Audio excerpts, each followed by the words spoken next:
નમસ્કાર. જયાણી દેવાંશીના વંદન. આજે આપણે આઝાદીનો 78મો પર્વ ઉજવી રહ્યા છીએ, તેથી તમામ દેશવાસીઓને મારા નમસ્કાર.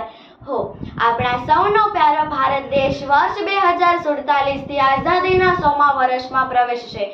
માનનીય વડાપ્રધાન શ્રી નરેન્દ્ર મોદીજીના કાર્યશય તથા દીર્ઘદ્રષ્ટિના નેતૃત્વ હેઠળ કેન્દ્ર સરકારે વિઝન વિકસિત ભારત 2047 રજૂ કર્યું છે, જેમાં આઝાદીના 100 વર્ષ સુધીમાં ભારત એક મહાસત્તા બનવાનો સંકલ્પ કરેલો છે.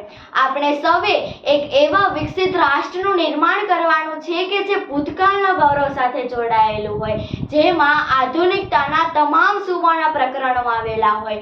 આપણે એક એવા ભારતનું નિર્માણ કરવાનું છે કે જે ભૂતકાળના ગૌરવ સાથે જોડાયેલું હોય અને એ આત્મનિર્ભર હોય અને તેની માનવતાવાદીની જવાબદારી પણ આપણે પૂર્ણ કરી શકીએ. જેમાં એક ઉદ્દેશ્ય ભારતીયોનું જીવન બહેતર બને અને ગામડા અને શહેર વચ્ચેના વિકાસના અંતરને પૂરો કરવાનો છે.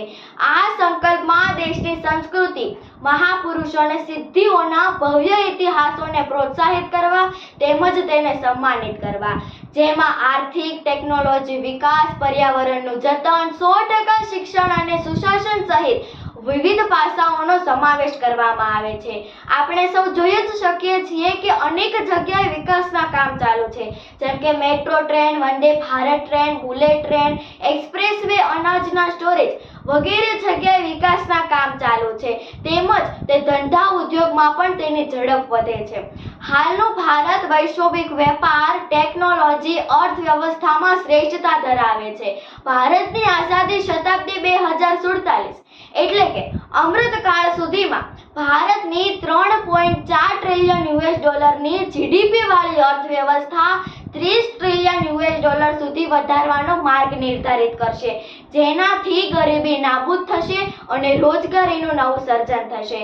ભારતના અન્નદાતા માટે એગ્રી ઇનોવેશન હબની સ્થાપના કરવામાં આવશે, તેમજ ઈ-કોમર્સ પ્લેટફોર્મને પ્રોત્સાહિત કરવા અને ડેટા સાયન્સ જેવી આધુનિક ટેકનોલોજીને એકીકૃત કરવા.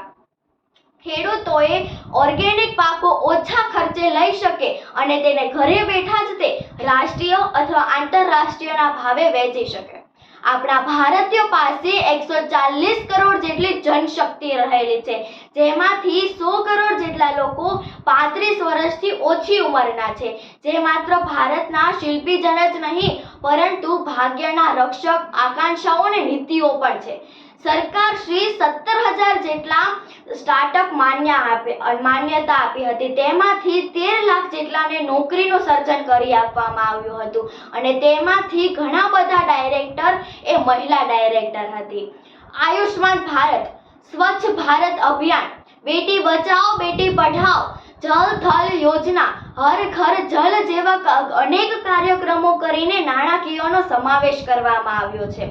યુવા મિત્રો, તમે જ તે વિઝન વિકસિત ભારત 2047ના ભાવિ ચાલકો છો, તેથી સક્રિય બનો અને તકો ઉપર કામ અને રાષ્ટ્રના આપણે જે નવી ટેકનોલોજી અપનાવી છે તેને તમે ધ્યાનપૂર્વક ઉપયોગ કરો. ભારતને વિકસિત બનાવવા અને મહાસત્તાનું બીડું ઝડપનાર માનનીય વડાપ્રધાન શ્રી નરેન્દ્ર મોદીજીને હું ધન્ય લાખો વંદન કરું છું. ધન્ય વિકસિત ભારતના સ્વપ્નદ્રષ્ટા મોદી સાહેબને થેન્ક યુ. જય હિન્દ, જય ભારત.